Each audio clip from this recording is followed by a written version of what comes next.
Hey there, this is John from Heroes and Legends. Welcome to the last day of Oath of the Gatewatch spoilers. So tomorrow the full set will be spoiled, and we'll begin our full set review, which will last for 6 parts, and then the 7th day, Thursday, we'll do our pre-release primer. So if you haven't yet subscribed to the channel, definitely a good time to do so.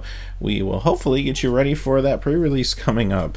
So having said that, we have 6 brand new cards to take a look at today. So let's jump in, but first, one other quick news story. The next Judges promo has been revealed and has been sent out, and it is Mana Drain, foil Mana Drain. Very nice looking card, as you can see on the screen here. This is the package that the Judges will get. They'll get the holiday card as well as a Mana Drain. Very, very nice, well deserved. Judges do a lot of hard work. They don't always get compensated for it. Definitely, probably not compensated fairly anyway. So this is pretty awesome stuff. If you're a Vintage player and you've blinged out your Vintage deck, well, he got another thing to go after now. You may need a few copies of this foil Mana Drain, but very nice looking. Alright, let's get on to the new cards. First, we have Matter Reshaper. This is a colorless 2 generic Eldrazi 3/2, and when this dies, reveal the top card of your library. You may put that card onto the battlefield if it's a permanent card with converted mana cost 3 or less. Otherwise, put that card into your hand. So let's talk about limited first. This fits into a couple different decks here. It's fast enough to be aggro, 3/2 for 3, but it probably fits better in a control type limited build, just because you're going to put this card out and your opponent might not want to attack into you. If they do attack, they're probably trading a creature. You're at the very least drawing a card, and at the very best you're getting a permanent put directly into play. It's just a bad deal. They're basically always getting 2 for 1. So this is a very, very strong limited card. I do like it a lot. Plays well with Oaths and some of the other cheap permanents that are in this set that exist partially to enable Surge, but work very well with a card like this as well. As far as standard goes, yes, I think this is strong enough to see standard play. It's just that good and that economical. It could fit into a variety of different decks. The only thing that's a little awkward is, will the standard metagame be able to easily cast colorless spells? That's what remains to be seen. There's probably some ways to make it work, like Pain Lands, but especially when you're looking at cheap colorless spells, you kind of want to get this down in the first portion of the game. This isn't as good in the late game, so you're going to want to make sure your mana base can cast it consistently early. That's what we need to find out. Next is Warping Whale, a colorless and a generic. This is an instant. Choose one. Exile target creature with power or toughness 1 or less. Counter target sorcery spell. Put a 1/1 colorless Eldrazi Scion token into play, and of course that can be sacrificed for a colorless mana. So if you've listened to my videos before, you know that I love these choose 1, choose 2 cards. I love the command cycle. They just give you so much versatility.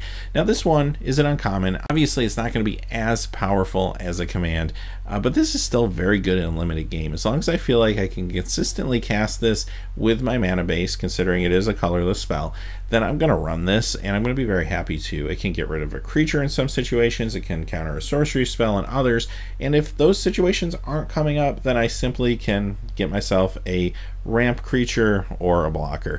Very nice card. It does a lot of stuff. I don't know if it's powerful enough to cross over into standard, but really cool limited card.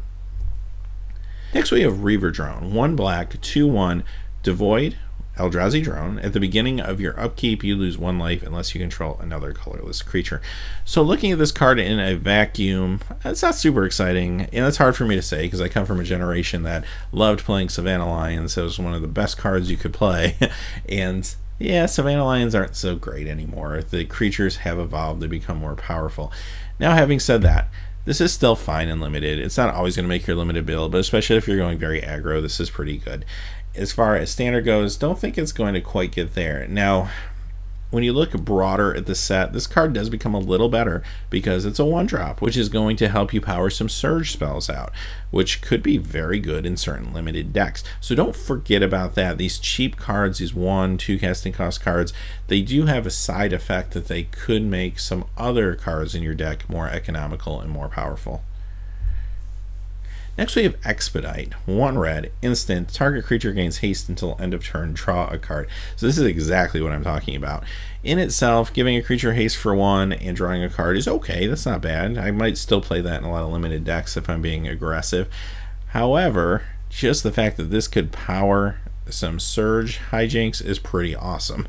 So even if you're not using the haste ability, even if you're just cycling the card, but you're enabling Surge, that's still great. This is going to be awesome and limited. As far as standard goes, remains to be seen if there's going to be any sort of Surge deck out there. If there was, I can see this being used, but I don't know if Surge is going to go that deep. We'll probably know tomorrow once we see the full set. But overall, fantastic limited card. It's in the Is It colors, perfect for Surge. Next we have Zendikar Resurgent. 2 green, 5 generic. It's an enchantment. Whenever you tap a land for mana, add 1 mana to your mana pool of any type that land produced. And whenever you cast a creature spell, draw a card. So we know these effects are powerful. We've seen cards in the past like Mana Flare, Mary's Wake that are very powerful effects, have seen tournament play. However, this is not going to make standard because it costs 7. That's very expensive. It's just kind of a win more at that point. You don't want to take a turn off to play this. You could be playing a lot bigger things for 7 mana. The only deck that might even consider this would be a ramp deck, but again, at that point, they don't need the mana, and there's other more economical ways for them to get it. So where does this card belong? This is a great commander card. You put this out maybe turn 5 or so, hits the battlefield, you got some extra mana. It's going to help you power out your commander, especially if it has died a few times, and you also can draw some extra cards when you play creatures. That's really what this card's tailored for. I do love the art on it too, though. The art's very cool, showing the 4 planeswalkers from Oath. I like the design. I like commander cards like this, so this is awesome. Probably just not going to really play this much in limited or obviously standard. Finally, our last card of the day is Hedra Crawler, 2 generic.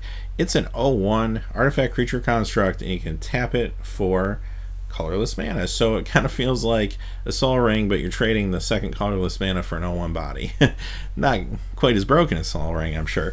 But this is a common. This is just another way to get your colorless mana into limited at the common level, and it's going to do its job there.